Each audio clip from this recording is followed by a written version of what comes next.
This is Beverly Hills.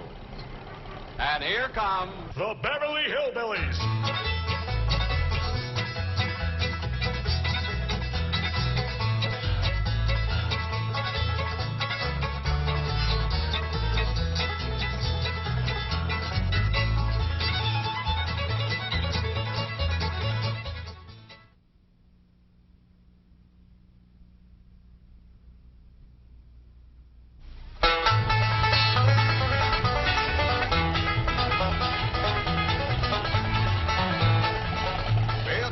Let's find that house we bought.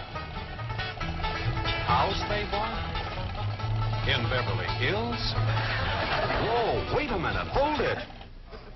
How could a bunch of hillbillies possibly buy a mansion like this? Let's take them back to their home and see how this whole thing started.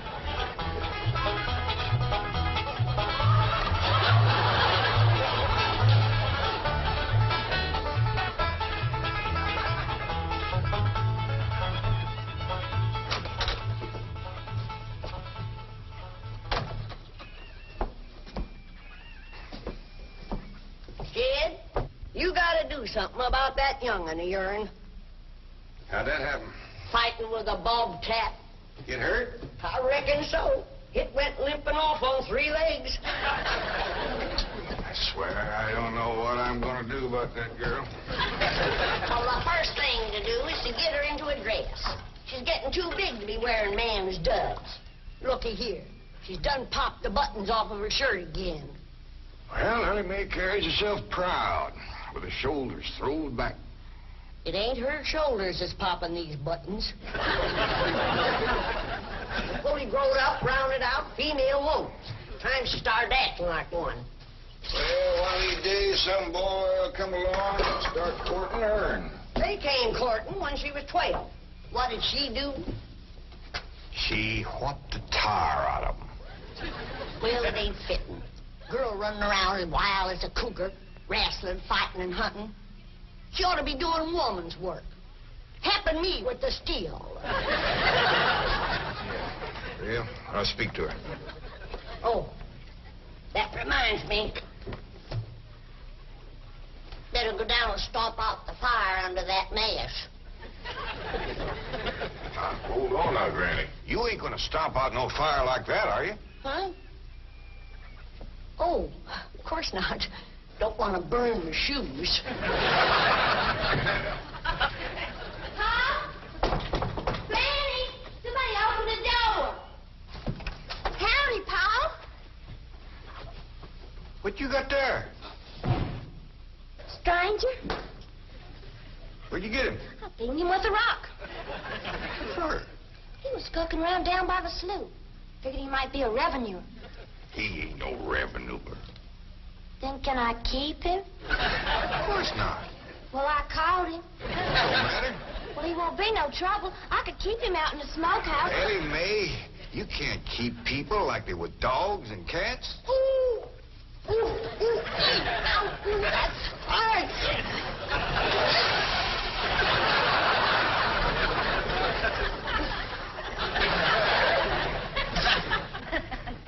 Who's that? Some feller Elly found nosing around. Beaned him with the rock so it'd be easier to tote. Here, fellas from the petroleum company. What's a petroleum? I don't know. He asked me if he could do some wildcatting down by the slough. I said, help yourself. We're glad to get rid of the critters. What'd he say? He kind of laughed. But the last on him, there ain't no wildcats down there at that slough. No, it's too full of oil. What happened? Where am I? This here's the Clampett place. I'm Jed Clampett, my young'un Elly May, and Granny. Granny says you've been doing some wildcatting. There's no need to. Mr. Clampett, that swamp of yours is full of oil. I could have told you that. Well, my company would like to pump it out. Yeah, I'd like that too, but I just can't afford to have it done. No, you don't understand. You see, you wouldn't have to pay for it. Oh, I don't take favors from strangers. No, Mr. Clampett, you see, you're a very rich man. How big a rock did you bean him with? No bigger than a hedge apple. Listen, I've got to call my office in Tulsa. Have you got a telephone? A what? A telephone? Well, maybe one of your neighbors has one. It's well, down in this country, it's probably a box attached to the wall. And you talk into it, and they can hear you in Tulsa. Maybe you better sit down for a spell. Oh, I haven't time. Listen, where's the nearest airfield? Airfield? You know, Granny, that's one of them there fields sets up in the air. Oh, never mind. I'll find it myself. Listen, now don't you sell that swamp till you hear from me. I'm flying to Tulsa. Now he thinks he's got wings.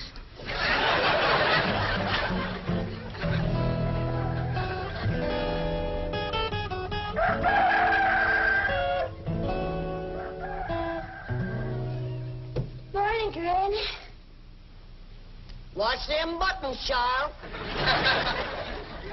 Granny! Them pigs of yours got into the corn. Did they drink much? I reckon they did. This here little fella was kicking blue blazes out of the mule. That's the trouble with razorbacks. They such a mean drunk.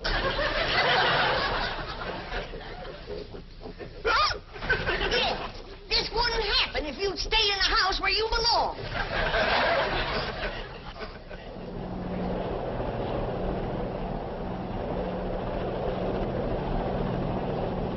There it is, Mr. Brewster. On the tests and surveys, I'd say that's going to be one of the richest pools since East Texas. News like this is bound to get out. Let's go down and get Clampett's name on a deal. Where's the gun? Where's the gun? Oh, there. What's the matter? You want to see what just flew over Blueberry Ridge? What? The dad-blamedest biggest bird you ever laid eyes on.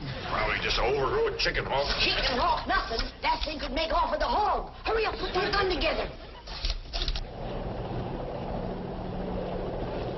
No room to land near the cabin, Mr. Brewster. It's too rocky and hilly.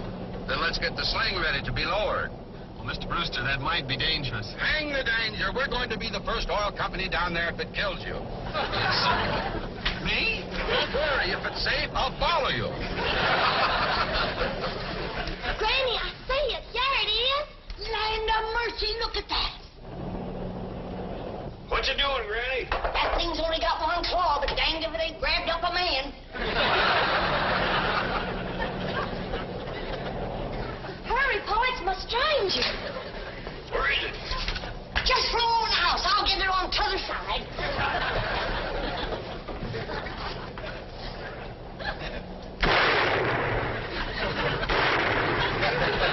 You feel it, Granny? No, but I made it drop that stranger.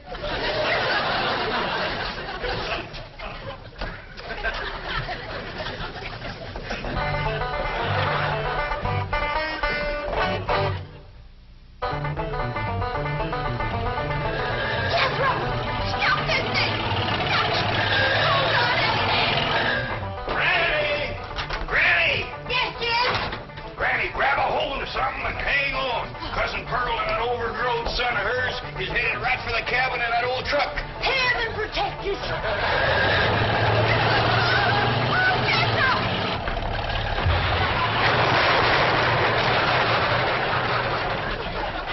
Did they hit us, Jed? No, but I think they sure want the chicken house. Oh, Jed, I'm sure sorry about the chicken house, but nobody got hurt. Jethro, I told you to get rid of them worn-out brakes. I did, Ma. That's how come we ain't got none. Get on out and lift the chicken house back on its foundation. Jed? Yeah. Jed, Elly May came running over to my place, and she said you sold the swamp to some oil company. Well, yeah, I guess I did. What did they pay you for it? Well, he ain't paid me nothing yet. The Brewster fella said he'd bring the money later. Well, how much they going to pay you? Well, he said I'd depend some on how much oil they could pump out. Well, he must have mentioned some figure. What was it? Now, Pearl, you know that old swamp ain't worth shucks. Jed Clampett, you got slickered and you're ashamed to admit it. That's just what I told you. Granny, how much they gonna pay him? All right, I'll tell you. He said it runs somewhere between 25 and 100. 25 and 100? I know it don't sound like much, but Mr. Brewster seemed to set great store by the fact he's going to pay me in some new kind of dollar. There ain't no new kind of dollar. Well, it's new to me. I've heard of gold dollars, silver dollars, paper dollars, but he says he's going to pay me in, what do you call them, Granny? $1 million. Yeah, $1 million? He wrote the whole thing out on this piece of paper. Here, you can see for yourself. I don't know nothing about that kind of stuff. Let's see here now. Thanks in heaven. Granny, give me the jug. It's empty, but I'll fetch some. I'll go, Granny. Jed, you're a millionaire. A millionaire. Yeah, that's what that Brewster fella kept calling me. I didn't know just how to take it. He meant you're rich. Me? The richest man in these hills. Maybe in the whole state. Oh, Jed, you can have anything you want.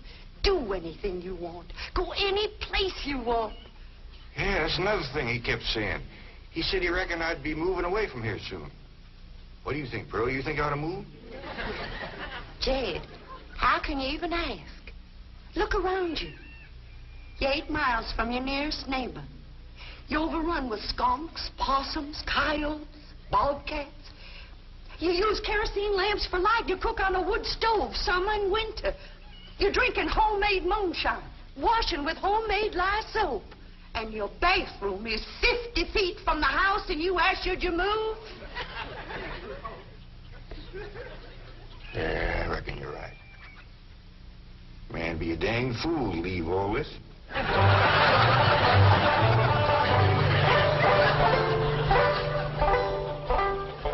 Oh, there you are, Jed. You misunderstood me. I meant you should move away. And you know where I'd go if I was you? Where? California.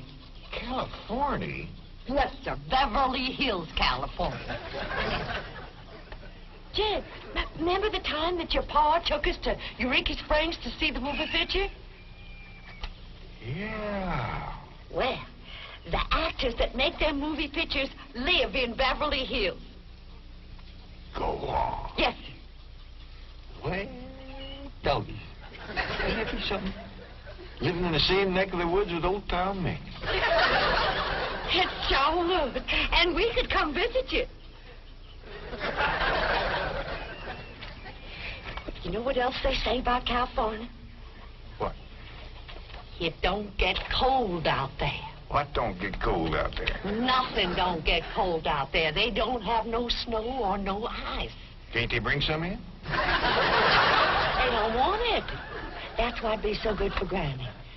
Remember last winter when she slipped on the ice and broke her hip? Yeah, poor old woman. She was limping for 2 days.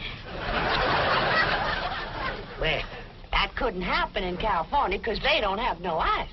How come? I don't know how come. But Granny'd sure like it, and we could visit you.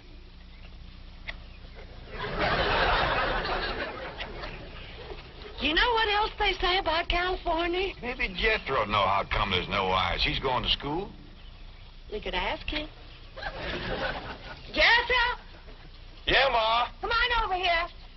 Speaking of school, Elly May could get herself a fine education out there in Beverly Hills. Yeah, Ma?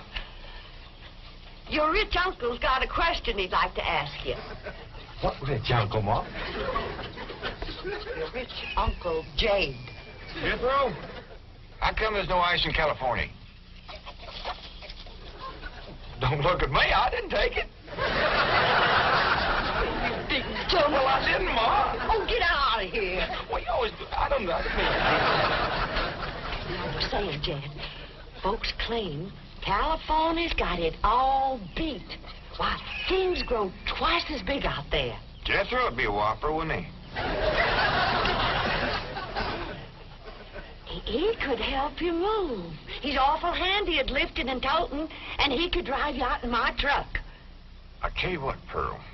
I'm going to have to study on this. When that Brewster fella comes back, I'll ask him what he thinks. Well, your cousin is right about that, Mr. Clampett. Beverly Hills is a choice residential area, and lots of millionaires do settle there. Folks like me, huh? Well, millionaires. And movie stars, too. Oh, yes, yes. Is Tom Mix there? No, I'm afraid Mr. Mix is dead. Oh? Oh, yeah. Oh, what's the matter with me? Remember, Pearl, he got shot at the end of that picture. Well, there are plenty other movie stars, and that's where Jed wants to live. Ain't it, Jed? I do like the notion of living in the hills. Never could stand flat country. Mr. Clampett, I think it only fair.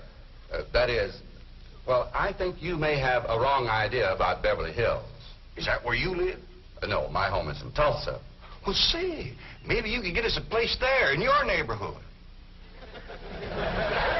Mr. Clampett, let's not beat around the bush. You will love Beverly Hills. Then that's it.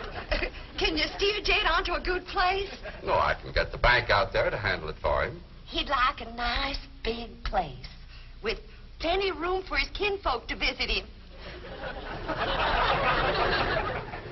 I would like a nice, roomy place if I could afford it. Oh, Mr. Clampett, with your money, you can afford the Taj Mahal. Okay, I'll take it. Well, no, you see, I was just making a little joke. Oh, well, go right ahead. Well, you see, the Taj Mahal is in India.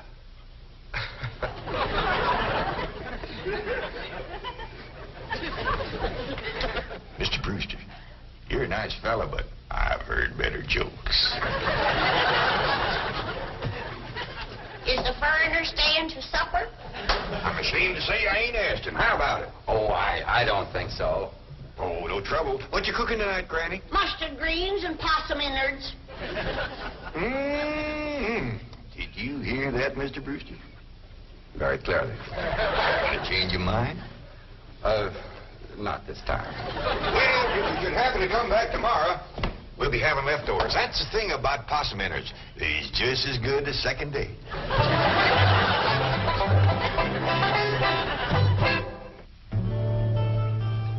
Ellie, if old Duke sits there with you, there ain't gonna be room for Granny.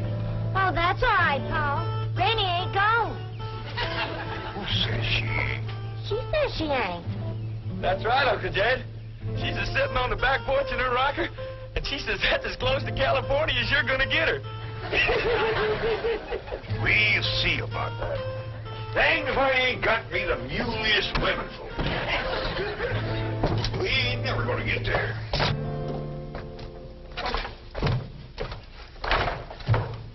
Now, what's all this nonsense about you ain't going to California? Ain't no nonsense to it. If the good Lord had wanted me in California, he'd have put me in California. Maybe he's just getting around to it. The book says he moves in mysterious ways. Well, if he moves me, I'll go. But you and Big Jethro ain't a budging me. Granny, this here Beverly Hills sounds like the kind of place you'd like. That Brewster fella says they got smogs out there. What's a smog? Well, me and Jethro figured out that's a small hog. And you heard what Pearl said. He ain't got no snow on, fella, has bought us a house in them Beverly Hills. He sent our $25 million to look out there. Well, you just chase on out after it. I'm staying right here. And I ain't afeared neither. Granny, I ain't leaving you here alone. And I ain't a budging out of this rocker.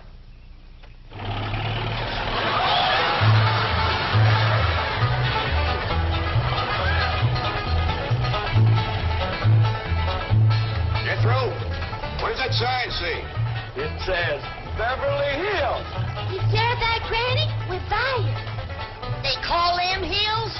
Why, we got moles that can push up higher ridges than that. Well, leastways, these hills will be among our kind of folks.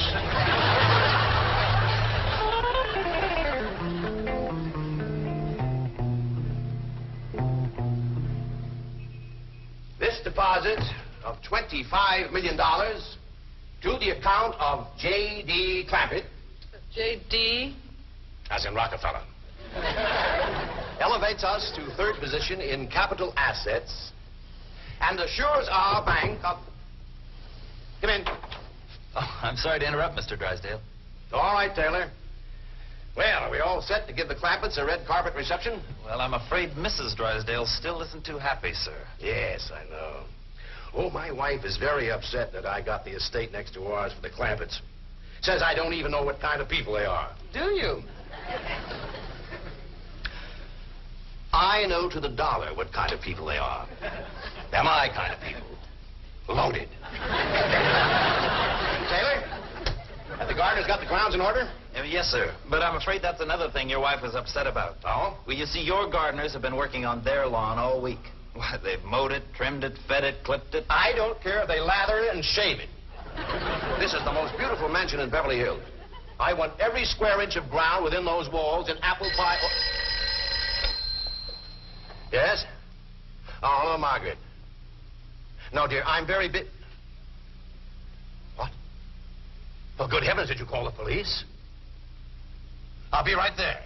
What happened? The Clampett estate is being invaded by a band of outlaws. Invaded? Yes, they're holding the gardeners at gunpoint.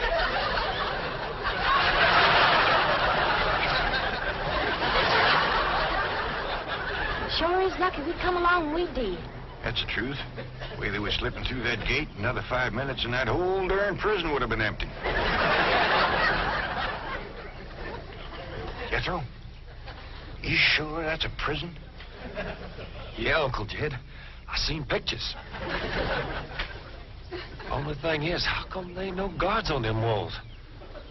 Probably done them in with them knives and things. These killers if I ever did see any. Fine neighborhood we's moving into. You hear that? Hot diggity, there's bobcats in these hills. Them sirens! Somebody's calling the law. I reckon they's gonna be mighty grateful for what we done. Folks out here has got a strange way of showing they're grateful. You've locked up one of the richest men in the country. Mr. Clampett, I don't know how to apologize. I'm deeply humiliated. What have you cutthroats done with J.D. Clampett? I'm Jed Clampett, and I'd appreciate it if you'd let go of my Sunday shirt. You're J.D. Clampett, the oil millionaire? Yep. This here's my nephew, Jethro. Howdy. Quickly, man, unlock this cell. Mr. Clampett, on behalf of the entire city of Beverly Hills, I extend our deep and humble apologies for this unfortunate and embarrassing incident. Oh, I'm Milburn Drysdale, president of the Commerce Bank of Beverly Hills. My car is waiting to take you and your family to your new home. We want you to know how happy we are to have you, your handsome nephew, your lovely daughter, and your beautiful mother. Wait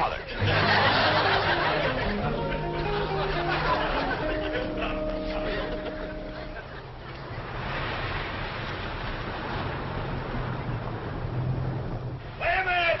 Stop this car! Mr. Drysdale, you tricked us. You just took us out of jail so you could bring us back up here to prison. Head for the hills, everybody! Oh, wait! Come back! It's not a prison, it's your home! Now, wait! Mr. Clampett, listen to me! Wait! Come back! Prison!